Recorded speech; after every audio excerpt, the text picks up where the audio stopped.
Un stade revêtu de gazon synthétique, doté d'un système de drainage des eaux et d'éclairage, pour éviter que ni la nuit, ni la forte pluviométrie ne soient un obstacle à la volonté des jeunes Marocains de pratiquer du football.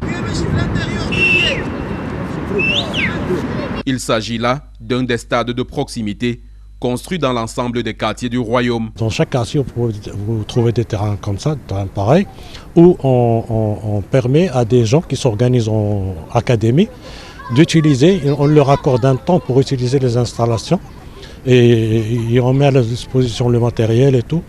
Et nous avons des jeunes qui s'occupent de l'encadrement de ces enfants. Le Maroc a lancé un vaste projet qui lui a permis entre 2018 et 2025 de développer les infrastructures sportives, incluant la construction de 2000 stades de proximité, avec près de 800 dans les zones périurbaines et rurales.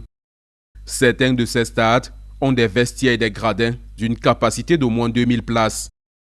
Le coût moyen d'un stade dans le cadre de ce projet est de 46 millions de francs CFA, un peu moins que le prix d'une caisse de vin consommée lors des banquets dans certains pays d'Afrique subsaharienne. En plus de permettre à sa jeunesse de s'épanouir, le Maroc veut, grâce à ces stades de proximité, dénicher des talents qui sont ensuite admis dans des prestigieux centres de formation du royaume. Comme l'académie Mohamed VI, pour ceux qui vont exceller dans le domaine. Et nous avons à peu près pour chaque club une académie propre au club. Là, nous avons à Rabat, nous avons 3 clubs, les phares, le FUS. Et chacune a son académie qui forme des jeunes. Vous avez à Kénitra, par exemple, l'académie de Chipo, ancien international marocain.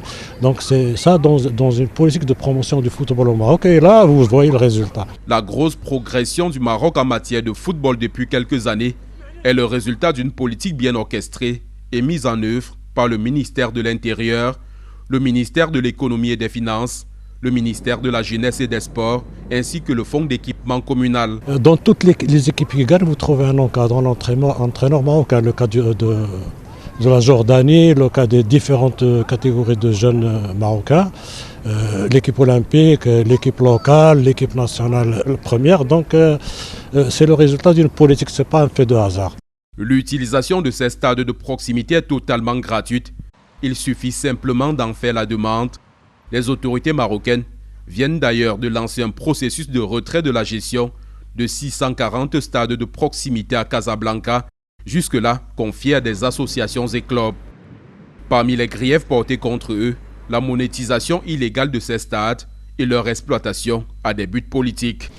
La politique de promotion du football au Maroc a pris une autre envergure avec la construction des stades de proximité comme celui dans lequel nous nous trouvons. Ils sont en effet présents dans presque tous les quartiers du royaume chérifien. Depuis Rabat, nous sommes Joël Essengue et Vivien Tonfak, envoyés spéciaux Equinox Télévision.